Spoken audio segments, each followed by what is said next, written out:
Alright, this is cognitive dissonance part two's discussion, with perplexity. I talk to perplexity sometimes.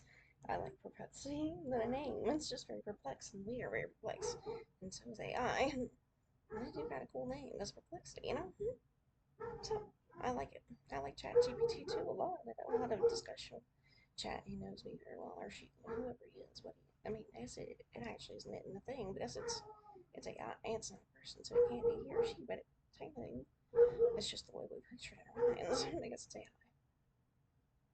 So, perplexity, I said, after I asked about how to explain cognitive dissonance to people in a way you might understand. I thought about it in a different way because I think things differently.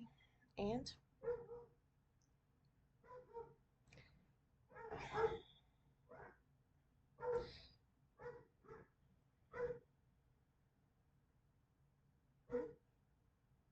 so, there's a different way, a different type of cognitive dissonance.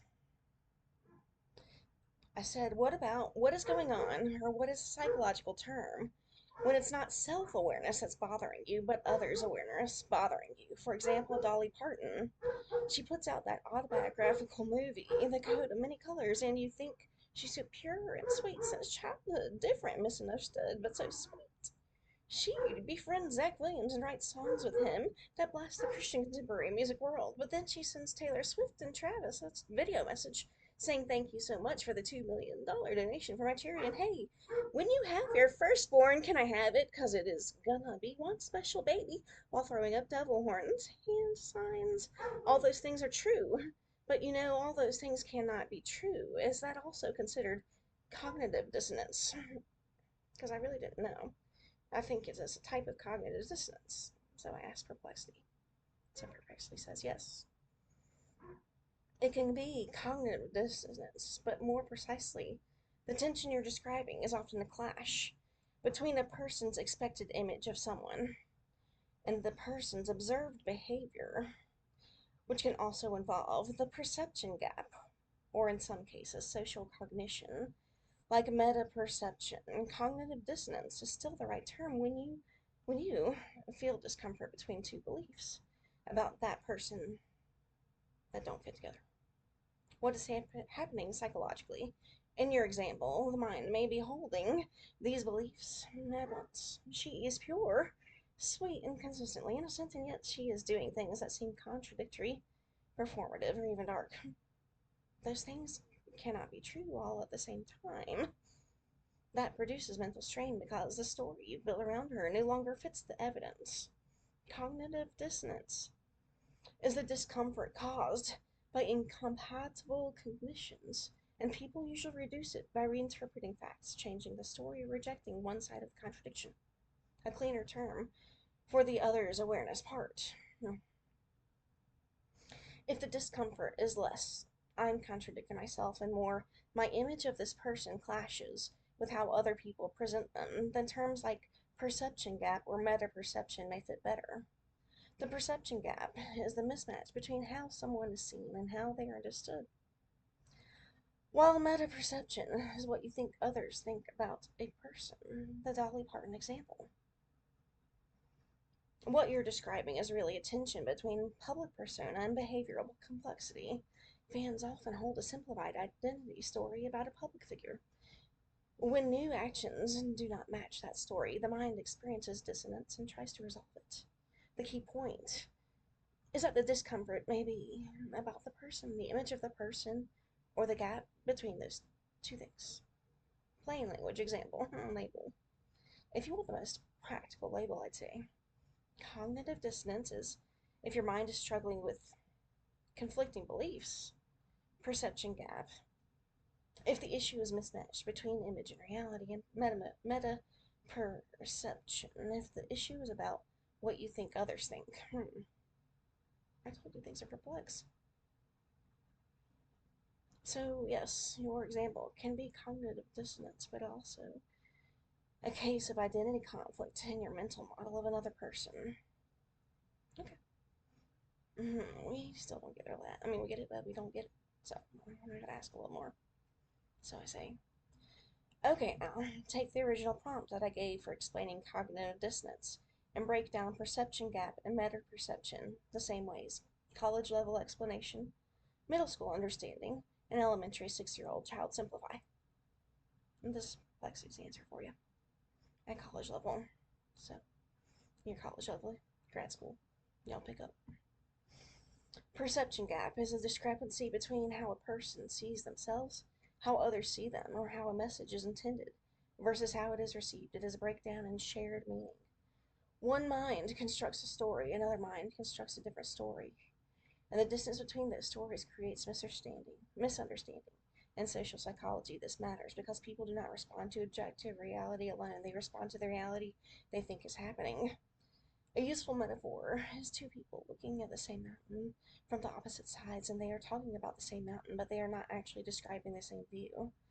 The result is not just disagreement, it is a divergence in frame, and meta-perception is more specific.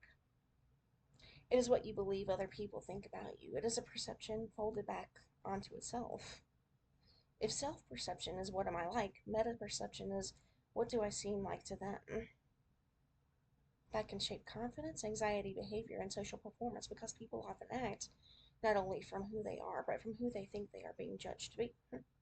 A metaphor for meta-perception is standing in front of a mirror that reflects your face, but your imagined audience. Okay, let me say that again, sorry. A metaphor for meta-perception is standing in front of a mirror that reflects not your face, but your imagined audience. You are not just watching yourself, you are watching yourself being watched. So middle school level, help us understand. Perception gap is when two people see the same thing differently. One person thinks that was kind, the other person thinks that was rude. The gap is between their two ideas. Imagine two kids watching the same basketball play. One says that was a foul, and the other says, no way, that was clean. Same game, different view. That difference is the perception gap. Meta perception is what you think other people think about you. For example, if you walk into class and think everyone thinks I'm weird, that is a meta perception. It is like trying to guess what your face looks like in a picture that you can't see. You're not just thinking about yourself, you're thinking about what other people think of you. In an elementary explanation, 6-year-old. Perception gap means two people do not see the same thing the same way. One example: one kid is going to say that cake is yummy, and another kid says that cake tastes bad. Same cake, different thoughts. Meta perception. It means you think about what other people think about you. You wonder, do they like me, or do they think I am funny? That is not a perception. It is like guessing what your friends are saying about you when you are not there. Hmm. But how does your brain choose with cognitive dissonance, like when there are conflicting beliefs? Why does your brain choose whatever it chooses and rejects whatever it rejects? Your brain doesn't pick the truth like a judge. It picks the explanation that creates the least inner pain and best preserves your sense of coherence and cognitive dissonance. The mind is trying to reduce conflict, protect identity, and keep you functioning. So it often chooses whatever is easier to live with right now. Because that's life. Why it chooses one belief over another. A few forces tend to decide which side wins. Now, with identity protection, the belief that fits your self-image usually wins because people defend who I am very strongly. Emotion also plays a part. The option that feels less threatening, less shameful, or less scary often gets preferred. Social pressure. If one belief keeps you accepted by your group, your brain may lean that way. Consistency bias. Once you've publicly committed to something, your mind works to keep your story stable and effort. The brain often chooses the explanation that takes the least mental work. Okay, so it's not always true versus false. It's often which story hurts less, costs less, and keeps me together. What gets rejected? Usually the brain rejects the belief that you would create the most damage to the current story. It's a fact. If a fact threatens your identity and your relationships and your reputation, it may get minimized and reinterpreted and delayed or dismissed.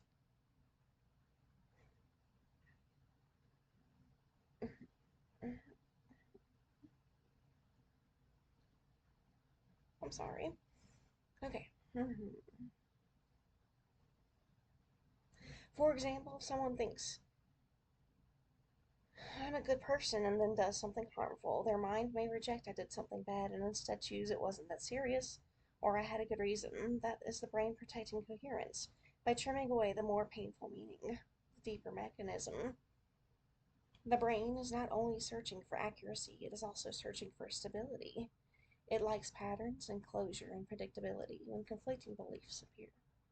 The mind tends to privilege the belief that is most emotionally tolerable, most consistent with existing identity, most supported by the social environment, and easiest to justify. That's why people can sincerely believe things that look contradictory from the outside. Their brain is not randomly filed.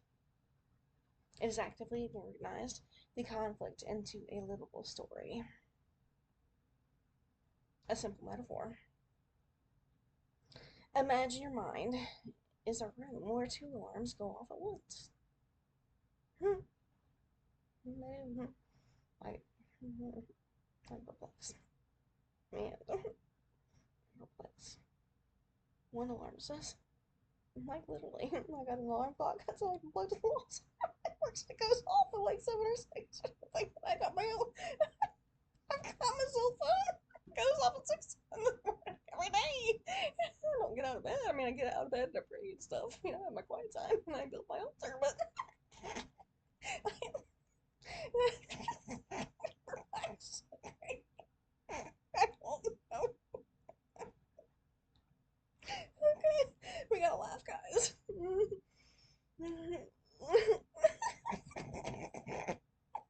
Thank Jesus for laughter.